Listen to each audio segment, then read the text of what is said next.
نبی علیہ السلام د اختر په ورځ راووتی. محبوب صلی الله علیه وسلم چې د دنیا بهترین هستی ده هغه څنګه د خلکو سره کردار دی دا هغه کم اخلاق دي دا هغه کم شفقت دی په خلکو باندې.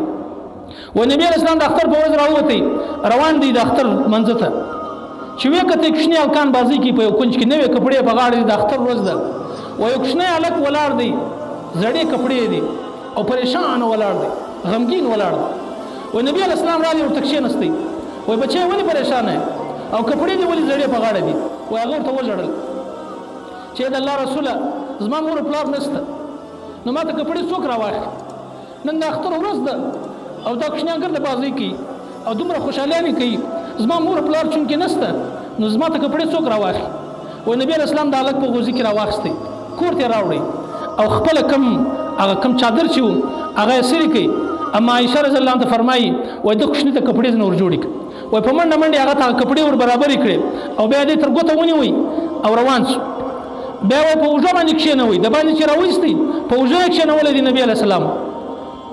وای کښنانو چې ورته وکتل یعنی کښنانو په زړه کې دا وویل چې کاش موږ هم یتیمان وای نن به موږ د نبی علیہ السلام په وجو باندې موږ راخستی او د کښنیم دا تمنا سوه چې شدي چې یتیم یم کنه د نبی علیہ السلام دا مبارکي وجه به ما څنګه حاصلولې.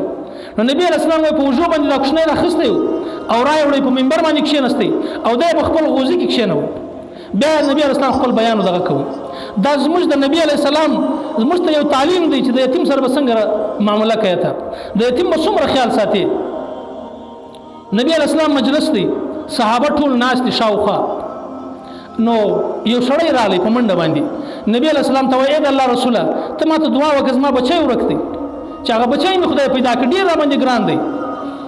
و نبی علیہ السلام اوس لاس پورته کول یو صحابي ورته ویل چې د الله رسوله بس دعا مه کوه د بچی په پلاني باغ کې دی هلته دې ورسې خپل بچی دی بس را روان کړي. و سړی دومره خوشحاله شو په منډه باندې روان شو. و نبی اسلام تر ودرېږه منډه مه وه ډېره تعزیله در باندې ستا د بچي ډېره تعزیله ده. و هغه ویل د الله رسوله تا ته خو معلوم دی چې د پلار د بچي په باره کې څومره محبت دی څومره بچی باندې ګران دی. وایي ده ورته ویل زه تا ته یوه خبره کوم بیا ولاړ شه. وایي څه خبره کوې د الله رسوله.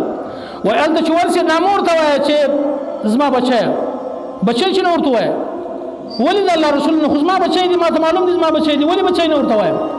وایي ته چې هلته ورته وایه چې ای زما بچیه هلته کېدی شي یو یتیم ناست وي هغه ته به خپل پلار ور په یاد شي چې کاش نن زما پلار وایي ما ته مې ویلي وو چې ای بچیه نن زما پلار نشته چونکې زه محرومه یم نو د هغه بچي زړه به ته ظاهر کړې ته خپل بچي ته په نامه باندې ورته وایه بیا راوغواړه. دا خبره چې یو کافر ته چا ورته ولې مسلمان شوې دا ما یو واقع وویله په هغه واقع باندې زه مسلمان شوم.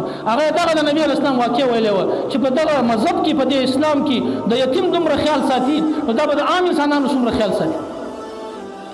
دا زموږ معاشره چې کومه ده موږ ته نبي علیه السلام دغه ژوند راښولی دی.